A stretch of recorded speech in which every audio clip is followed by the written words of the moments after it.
جب ظلم حد سے بڑھ جاتا ہے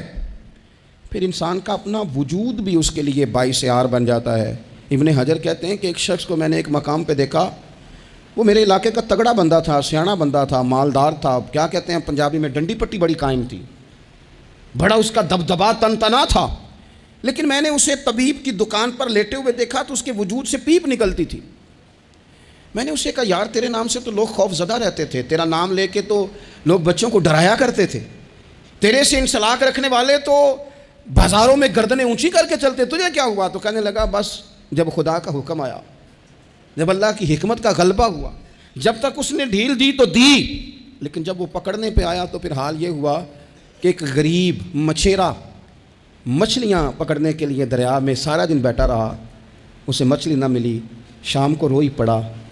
کہ مالک میرے تو بچوں کے پاس کھانے کو بھی کوئی شے نہیں، تو ایک مچھلی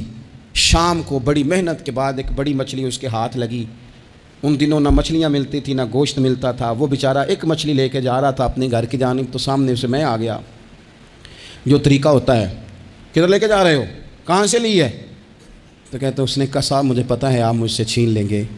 لیکن میرے بچے صبح سے بھوکے ہیں، یہی میرا روزگار ہے، آج مجھے کچھ نہیں میسر آیا، میں نے اس مچھلی کو لیا ہے، مجھے تو بیچنے کو بھی کچھ نہیں ملا، پتہ نہیں مجھے پکانی کس طرح ہے، تو یہ ایک مچھلی میرے بچوں کی خوراک بنے گی، کل لوٹ لینا، پرسوں لوٹ لینا، تمہارا تو کام ہی لوٹنا ہے، چلو کچھ دن کے لیے ہاتھ روک لو۔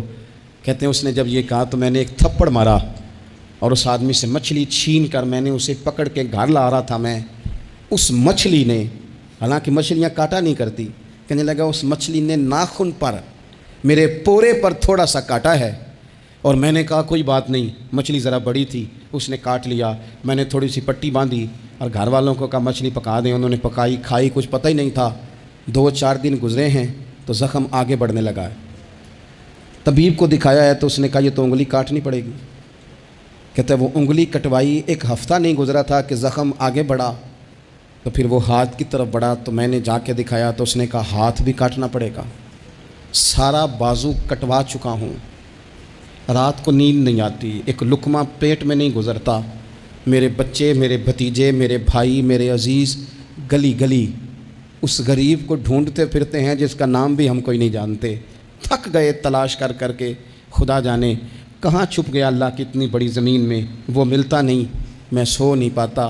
کہنے لگے شیخ میرے لیے دعا کر دو، مجھے کچھ نہیں چاہیے، بس وہ مجھے مل جائے اور میں اس سے معافی لے لوں، بس وہ مجھے معاف کر دے، 2 جملے معاف، جیسے بھی ہوگا میں منا لوں گا، بندہ درکار ہے۔ ابن حجر نے لکھا ہے، کہتے ہیں وہ تڑپتا رہا، روتا رہا، آہوزاری کرتا رہا، میں نے بھی اس کے لیے دعا کی کہ اللہ کرے وہ شخص تجھے مل جائے۔ پھر کچھ دنوں کے بعد مجھے کسی نے بتایا کہ مر تو گیا ہے تڑپ کے، پر اس سے معافی کا موقع میسر نہیں آیا۔ دوستو زندگی میں کچھ کام ایسے ہم کرتے ہیں، وہ راز گرچہ ہمارے سینوں میں دفن ہوتے ہیں، لیکن کہیں ظلماً زیادتی کے ساتھ ہم نے 4 پیسے بھی کسی کے ہڑپ کیے، کام محنت کرنی نہیں، جی چرانا ہے، کوشش کرنی نہیں، جی چرانا ہے۔ ملا رومی رحمۃ اللہ تعالیٰ علیہ نے لکھا ہے جو آدمی ظلماً چیزیں کھانے کا عادی ہو جاتا ہے اس کے منہ کو وہ بدبودار ذائقہ لگ جاتا ہے، وہ خدا سے معافی مانگے کہ یہ کیا میرے منہ کو گند لگ گیا ہے کہ ہمیشہ ناجائز کی ہی لذت آنے لگی، حرام کی لذت آنے لگی، اسے پھر وہ حلال کا ذائقہ ہی نصیب نہیں ہوتا۔ اپنی زندگی میں جائز پیسہ، رزق حلال، طیب، طاہر، صاف ستھرا، کبھی ظلم نہ کریں، کبھی زیادتی نہ کریں۔ کبھی حضرت سعد بن ابی وقاص رضی اللہ تعالیٰ عنہ کچھ بانٹ رہے تھے، تو ایک شخص نے آ کے کہا، یہ بخاری میں آپ کو ملے گا، اس نے آپ پر 3 الزام لگائے، کہنے لگا ایک تو آپ جہاد پہ نہیں جاتے حالانکہ بڑے مجاہد تھے، دوسرا آپ بانٹنے میں احتیاط نہیں کرتے، تیسرا جناب آپ غریبوں کو ترجیح نہیں دیتے۔ 3 الزام اس طرح کے اس نے آپ پہ لگائے، ناانصافی کا، معاذ اللہ، جنگ پہ نہ جانے کا۔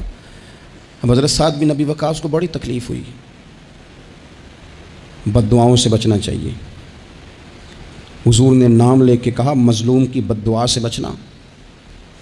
دکاندار کپڑے دیکھ کے اہمیت دیتا ہے، کپڑے دیکھ کے، اگر دکان پہ چڑھنے والا مہنگے کپڑے پہن کے چڑھا ہے تو اٹھ کے کھڑے ہو کے مال دکھاتا ہے، اگر کپڑے پھٹے پرانے ہیں اور خاتون نے جو گود میں بچہ اٹھایا وہ بھی غریب ہے تو کہتا چل چل، انہیں خریدنا کچھ ہے نہیں۔ یہاں سے ظلم شروع ہوتا ہے، یہاں